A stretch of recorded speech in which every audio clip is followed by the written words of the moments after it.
G'day guys, my name is Welker, welcome back to my channel. My hair's getting a bit too long, probably need the haircut soon. But thank you for watching this content, I really do appreciate it. Round 3, Super Rugby, finally, Moana Pasifika makes their debut against the most successful club rugby team ever, the Crusaders. And boy, I was expecting a lot worse score than this. I was expecting a one-sided affair by the Crusaders. And Moana Pasifika showed a lot of talent. It's just unbelievable talent. I mean, the way they played today, they defended exceptionally well. They attacked when they had the opportunity exceptionally well. And yeah, if it wasn't for the Crusaders, the Moana Pasifika could probably put up an upset. Like, this is an international level, you know, performance here out of the Moana Pasifikas. It's just completely unexpected, especially considering what they've been through in the last 2 weeks. COVID and being a new team, and it's just being away from, you know, being locked away from home in a bubble and everything. And still, this performance against literally half the All Blacks team, right? It was just amazing performance, huge outcome. First half, they were under the pump by the Crusaders for most of the game and still was able to hold on. The defensive effort was like world class, right? Half time, the Moana Pasifika made 118 tackles and only missed 12. Like, that is international performances. Like, you know, that's like what the All Blacks get, you know, in terms of tackle completion rate, right? And then only considered 2 tries despite Crusaders having overwhelming dominance in the lineouts and a little bit of dominance in the scrummaging as well. And it's just, yeah, like, it's just unbelievable how they were able to hold on to the first half. Second half, they actually played even better despite Crusaders bringing on their big guns. Crusaders had Richie Moana on the bench, coming off the bench, and then they had Cody Taylor coming off the bench as well. And once again, not able to execute. Eventually, Crusader had to rely on the maul to actually score the 2 tries they needed in the second, they earned in the second half. Super difficult, with just literally, like, you know, they have no way to score any other way. And then resorted to the mauls to eventually break through with the Moana Pasifika.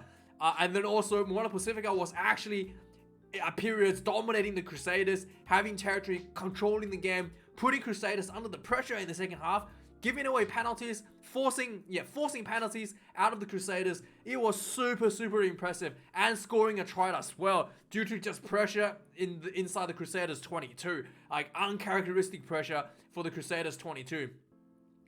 We saw the return of Christian Leali'ifano, the former Wallaby, playing for Moana Pasifika, coming off the bench in the second half. Really good to see. Yeah, we saw the return of Richie Moana, like I mentioned, for the Crusaders.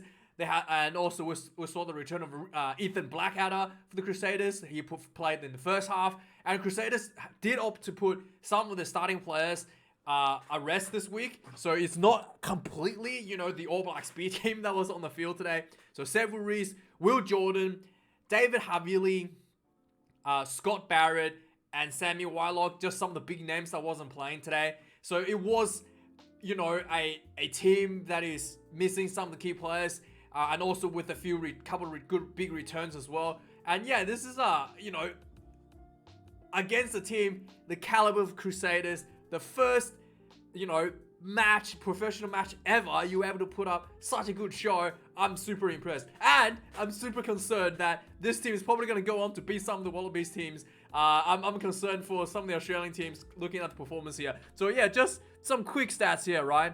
Half time, the Moana Pasifika forced 12 turnovers on the Crusaders. All right, they only lost the ball 3 times via turnover in the first half themselves. Earned 12 turnovers in the first half. Like I said, only 12 missed tackles. Just to give an idea, the Crusaders only had to make 42 tackles in the first half and missed 12 tackles as well. So way worse tackling count in the first half. Moana Pasifika actually had more line breaks over the Crusaders in the first half. Penalties considered, 5 penalties for the Moana Pasifika. The one thing that the Crusaders did in the first half was exceptionally well, was not giving away any penalties. It took the Crusaders all the way till 50 minutes in the second half to give away the first penalty to the Moana Pasifika. You can imagine how dominant that is of a half for the Crusaders. and Moana Pasifika was able to perform exceptionally well to that. It was like watching almost international rugby levels of defense from the Moana Pasifika team. So overall, 5 tries to the Crusaders, 2 to the Moana Pacificas. In the end, the Crusaders had 457 run meters to 322, 18 turnovers conceded, so only 8 conceded in the second half, still 8 in the second half, whereas the turnovers conceded for the Moana Pasifika picked up a bit in the second half from 3 up to 16. Tackles made 217. That is a test match. 24 missed tackles out of 217.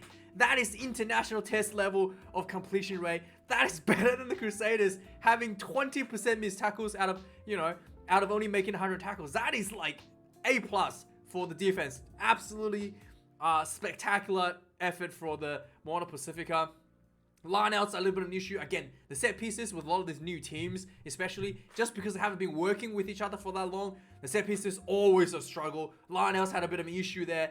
The scrum, there was 1 penalty against the Crusaders. The Crusaders did have dominance in the first half in the scrum to the point where the Moana Pasifika was trying to avoid the scrums a bit. Second half, Moana Pasifika kind of put the scrums together a bit. The reserves comes on for the Crusaders, was not able to actually maintain that dominance they had in the first half. Penalties considered, like I said, 0, and then ballooned to 6 in the second half of the Crusaders due to the pressure that was putting on by the Moana Pacificas, and only 10 penalties considered overall for the Moana Pasifika. So let's quickly go through some of the tries.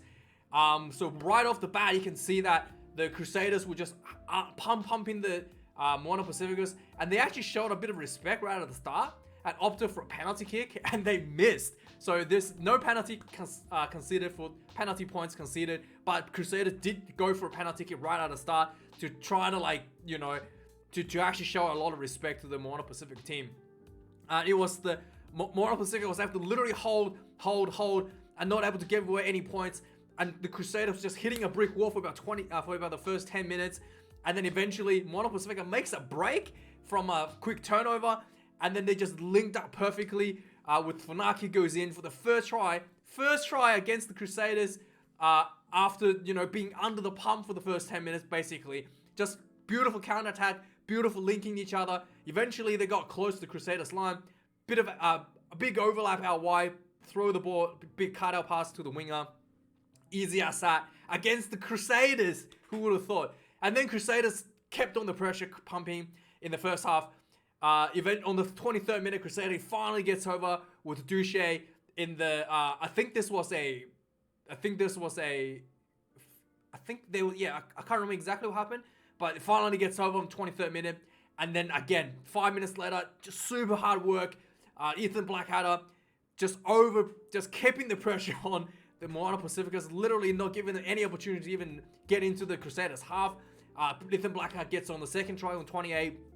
I think at halftime, Moana Pasifika has been in Crusaders half for 24 seconds or something, and Crusaders had been in Moana Pacifica's 22, 5 minutes or something. It was ridiculous the amount of ball they had inside the Moana Pacifica's 22 and not able to score. That's the huge thing. And second half starts, the big name starts coming on. Cody Taylor comes on. First thing the Crusaders did after a penalty, goes for a line-out, goes for that more again. Finally pays off in the second half. I think Cody Taylor may have something to do with it. Maybe there's a bit of exhaustion coming in for the Moana Pacificas. But yeah, the first try in the second half is a more try. Finally being able to pull that off after being stopped again and again and again in the first half. And then the game set stabilized a lot. Moana Pasifika actually has periods of comebacks.